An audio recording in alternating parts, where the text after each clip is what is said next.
We're in an alcove of a replica church that has been built in the style of the stave churches that are in Norway. We're going to discuss the women and how they influenced culture as the Vikings slowly converted to Christianity. It's a common thing for modern feminists to desire to insert a postmodernist understanding of the Viking women into that culture. It's hard for us not to look at them with our own framework. But the evidence to demonstrate that there were many or even any shield maidens, for example, is slim. And the reality is that most of the historical evidence and the archaeological evidence demonstrates that they were farmers' wives, that they were skilled artisans. They made the sails that the Viking ships were propelled by. They raised children, and they had powerful influence in their homes and their households. And they had powerful influence over and with their husbands and sons. Culturally speaking, the Viking women managed the economics most of the time, which is pretty interesting considering that they were robbing people, but they held the purse strings when it came to using that money once their husbands brought it home. These women are varied, just like we are today. So some of these women influenced their husbands to more murder and manipulated them into violence and wickedness. But some of these women, especially the ones who converted to Christianity, demonstrated great wisdom and maturity and encouraged their husbands to better and loftier aims. One of them that we've talked about before is Gudrid. She was the first European woman to set foot on American soil in Vinland. After Vinland, as they called it, she lived there with her husband for 3 years, and she had her first son, Snorri, there. I think that's how you say it. All of these names we're butchering, but to the best of my ability. She had remarkable strength of mind and character. She made that trip across the Atlantic back and forth 8 times during her lifetime. I can't even imagine making that trip once, but she made it 8 times. So that there's a testament in the sagas to her remarkable strength of character. She converted to Christianity, and after that time, it was her experience to struggle with that shift from culture as a Viking pagan worshiper to a Viking as a Christian and what that looked like. And she dealt with that a lot. And her legacy is one of faith because 3 of her grandchildren ended up being bishops. So she's someone I just aspire to be like. Her courage, her bravery, and her faith in conversion, and the legacy she passed on to her children. But there's another woman that I want to mention as well, and that's Leif Eriksson's mother, Eric the Red's wife. But she converted to Christianity while Eric the Red was reluctant to do so. He didn't want to reject his old faith in Odinism, but she was warm to the idea of Christianity. So it says in the saga that she actually built a church and sponsored Christianity in her community, but it says a little ways away from her husband's longhouse. So she understood that this was an irritant to her husband. She didn't want to irritate him, but she also believed this is the right thing.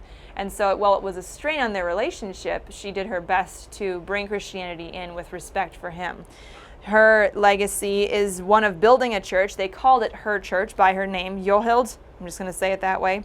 And she offered up her prayers on a regular basis, along with any people in her community who also converted. So Gudrid was also a part of that community.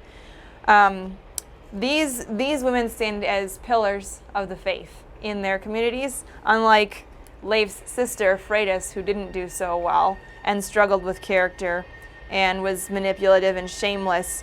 And I think for me, this is a good picture to have, understanding that the Viking women weren't so much different from the way we are, that they had different challenges, but I want to meet my challenges the same way they did.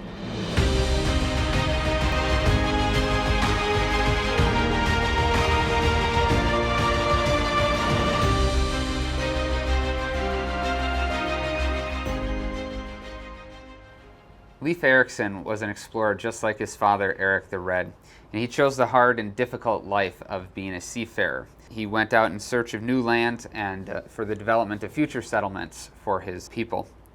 In the year 1000, Leif Erikson was converted to Christianity. He was then commissioned by Olaf Tryggvason for the evangelization, Christianization of Greenland. Now, when he set sail for Greenland in order to land there and convert the peoples, he was blown off course and wound up in America, North America, and he returned to Greenland, Christianized it, and then he had a longing to continue his exploration and search out the North American frontier.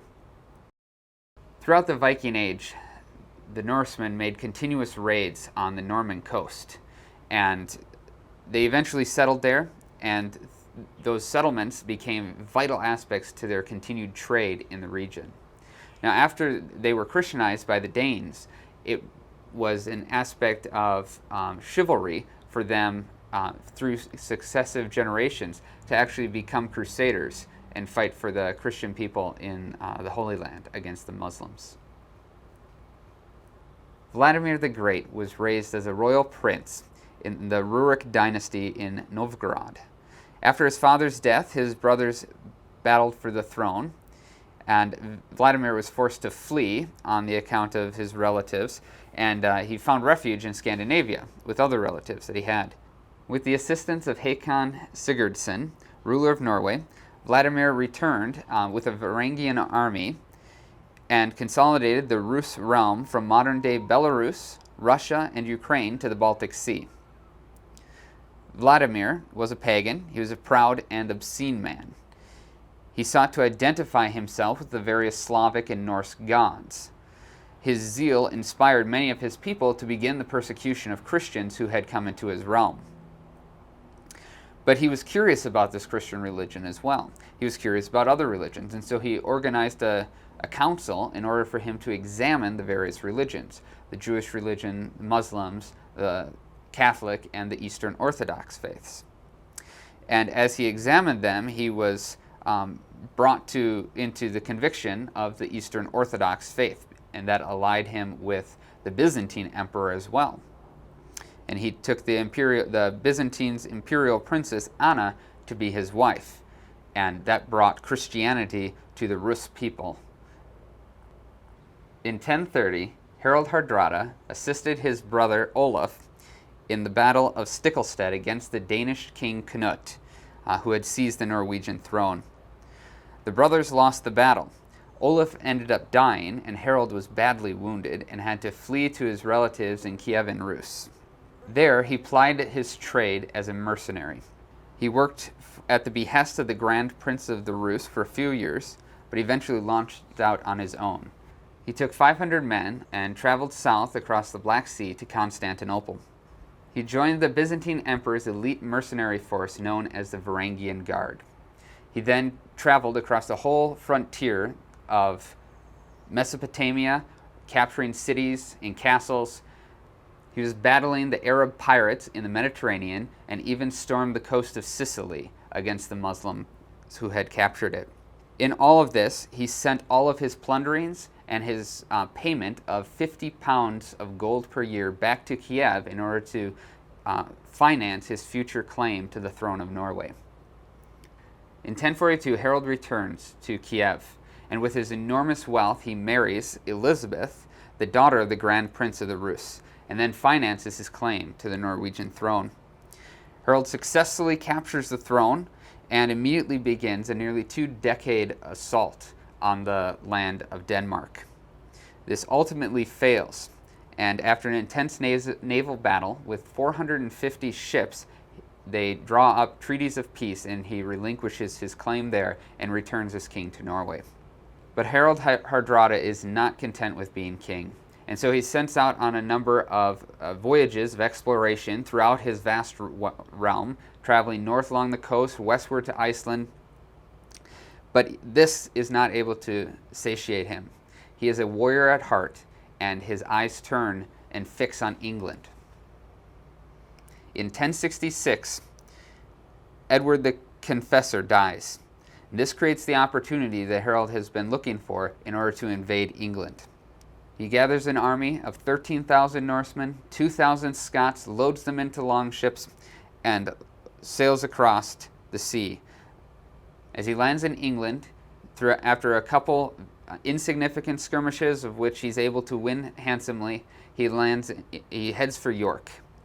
He leaves 1/3 of his men behind to watch the ships. He takes 2/3 of his army, has them leave their armor behind because he's expecting only the citizens of York to actually be there, and marches to the town. This leaving behind of armor proves to be a fatal mistake, as Harold Godwinson arrives with a heavily armed and armored force. In the battle, one courageous Norseman holds the bridge in order for his comrades to form a line shield wall behind him. He is cut down, they push across the bridge, and the forces are able to stand for a while, but eventually collapse under the onslaught of the English army. Of the 300 longships that landed on the English shores, only 25 of them returned to Norway. His invasion of England had failed, and with Harald Hardrada's death, the Viking Age would come to a close. It has been said that culture is religion externalized. And so we see that the way that the Vikings approached Christianity impacted their culture in a powerful way in which they lived their lives.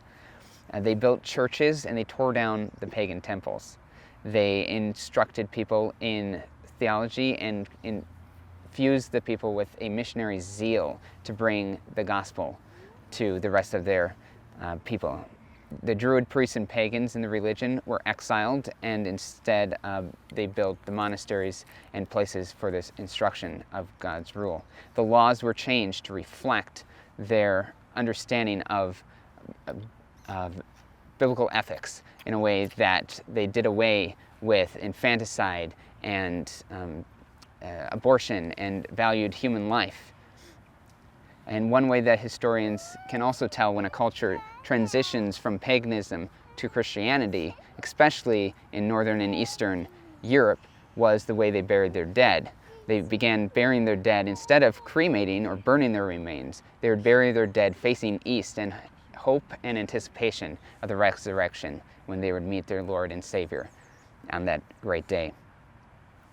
And so we see Christianity changes culture. It instills in the heart of the reformed man and woman the desire to follow after God with their entire heart. The outworkings of one's faith are necessarily culture changing, and they impact the way that we live our lives and also the way that we present the gospel and present the history to the coming generations.